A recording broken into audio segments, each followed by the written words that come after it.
We have local breaking news this morning. A Minnesota man is in critical condition and another is in jail in Crookston after a shooting in the Northern Valley.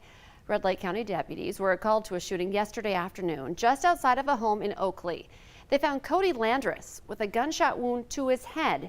He's now in a Fargo hospital for treatment. 27-year-old Oliver Burhow of Fertile was treated for a head injury and then taken to the Crookston jail on an assault charge.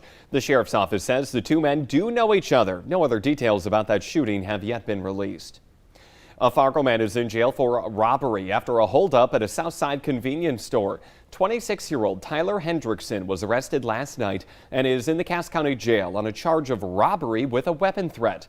Police indicate video evidence helped investigators ID the suspect. The robbery happened just after 9 yesterday morning at Casey's on 25th Street and 20th Avenue South. There's no word on if anyone was hurt or how much the robber got away with. North Dakota court records show Hendrickson previously pled guilty to shoplifting. Overseas travelers are once again streaming into the U.S. after American borders reopened. The Department of Homeland Security reopened its land border crossings to non-essential travel yesterday. The border was closed more than a year and a half ago to prevent the spread of COVID-19. International visitors will be required to show proof that they are vaccinated against the virus, and officials are advising travelers to plan for longer wait times at ports of entry. 7 minutes before 7 o'clock on our Tuesday morning, let's check in with Lisa Green.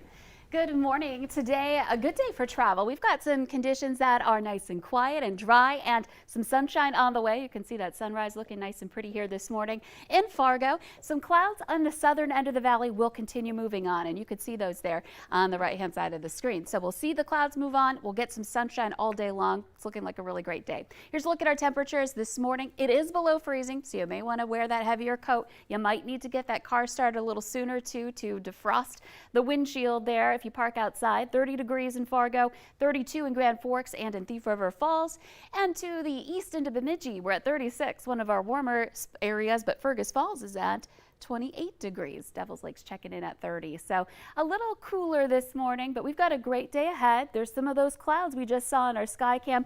Those are moving eastward, and once they clear out, again, everybody gets to enjoy sunshine. Tri-state area looks pretty quiet. Some showers south of I-90 down in South Dakota, and we'll see our chances for rain and snow ramp up as we head into the day tomorrow. So again, today's your day. Not too bad out at the bus stop. A little cool this morning. Expect some sunshine to start off, and then the rest of the day, recess, heading back into heading back to the bus stop this afternoon and heading home. We're looking at temperatures that are going to be back into the upper 40s to some low 50s today. So it's looking really good with light wind as well. That's a big difference maker too. So last day to get outside and maybe play in the leaves and enjoy some quieter weather and warmer weather here before things start to change. And so here's a look at this in our 7-day planner. Tomorrow is the day we see rain move in, and that may mix over as well into some snow or perhaps a mix of both going on in the Northern Valley especially. Temperatures though, notice our highs into the mid to upper 40s in the Southern Valley. North, it's going to be more into the upper 30s, but we're above freezing. So concerns about it impacting the roads, not really great until we head into the overnight hours and we see those temperatures drop. Thursday is when we start to change over to snow completely, and that carries over into Friday with wind, with temperatures near freezing in the overnight hours. We've got some issues with travel, especially for Friday morning. So we'll continue to track this for you and be right here with you talking about this latest storm system, kind of the first big winter system of the season. And because it's early season, there is that potential that we may have kind of a slushy mess going on with difficulty in measuring that snow. But I think there will be some accumulations. More coming up through the next couple of days. Yeah, okay. A lot to go over this morning. Lisa, thank you. New this morning, 4 astronauts returned to Earth last night after a 6-month stay aboard the International Space Station. Their SpaceX Dragon capsule splashed down in the Gulf of Mexico about 8 hours after it undocked from the ISS. Its crew included 2 American astronauts as well as one from France and another from Japan. Students and staff at Dilworth Glendon Felton schools are back to wearing a face mask to protect against COVID. And some parents are trying to make their voices heard about the issue. They've been outspoken about mask mandates. But last night, just a handful of parents spoke up about the new requirement, all of whom were against the change. Last week, the district informed families that a 2-week mask mandate for students and staff would take effect starting yesterday. You are not a king, and you cannot command our children. I do not give you authority to violate the 14th Amendment and force masks against my child's right to free will and liberty. However, district officials say they had their reasoning for moving forward with a mask requirement. We had two particular classes, so a middle school class that was almost 10% positive in that grade level. We had an elementary grade level almost at the same rate, just over 9%, and we said at the beginning of the year with our resolution that if we saw a change or we could determine that we feel the spread is happening in our building, then we need to make adjustment.